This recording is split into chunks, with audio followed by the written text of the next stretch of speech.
In the golden age of the cosmos, when gods and mortals still walked the same path, there existed a divine nectar known as Soma.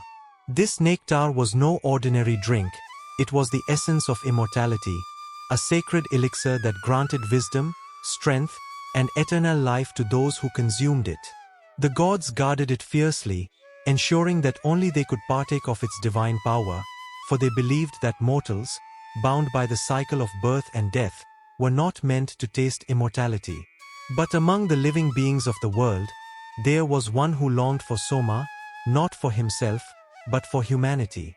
A great celestial bird, strong as the wind and swift as lightning, soared through the heavens, watching over the earth with eyes full of compassion. He had seen the struggles of mortals, their fleeting joys and endless sorrows, their desire to transcend suffering. One day, the bird resolved to do the impossible, to steal Soma from the gods and bring it to humanity.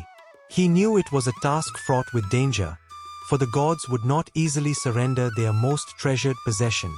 Yet, his heart burned with determination, and so he set his wings toward the celestial realm where Soma was kept.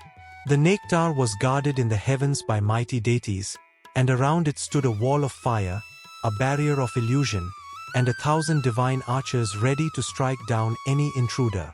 But the bird was fearless. He flew faster than the eye could follow, weaving through the clouds like a streak of golden fire.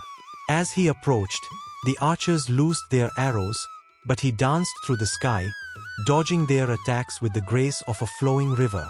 Next, he reached the wall of illusion. It twisted and shifted, showing him visions of fear and desire, his own reflection, his deepest doubts, his greatest temptations. But the bird was wise, and he knew that illusions could not hold him unless he believed in them. He closed his eyes, trusted his heart, and flew straight through the shifting veil, emerging unscathed. Finally, he reached the wall of fire. The flames roared, rising like mountains of heat, determined to burn any who dared pass. But the bird did not hesitate. With a cry of defiance, he folded his wings and dove straight through the fire, his feathers turning to embers but his spirit unbroken. Beyond the flames, in the heart of the celestial realm, lay the sacred pot of Soma, shimmering like liquid light. With a single motion, the bird grasped it in his talons and turned to escape. But the gods had seen his boldness, and they were furious. Indra, the king of the heavens, raised his thunderbolt and hurled it with all his might. The bolt struck the bird with a deafening roar, and he fell, the pot slipping from his grasp. As he tumbled through the sky, the divine nectar spilled. Droplets of Soma scattered across the earth, sinking into the soil, mixing with the rivers, and touching the trees. Though he had not delivered the full gift of immortality, the bird had given humanity something precious: wisdom, inspiration, and the fire of divine longing.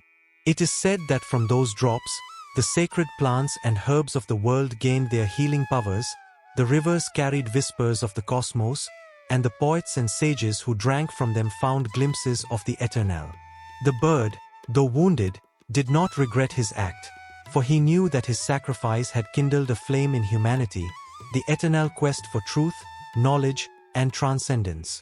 And so, even now, in the quiet spaces of the world, in the hymns of the Vedas, in the meditations of seekers, and in the dreams of those who look beyond the horizon, the spirit of the celestial bird soars, carrying the echoes of his daring flight, reminding all that the pursuit of the divine is never in vain.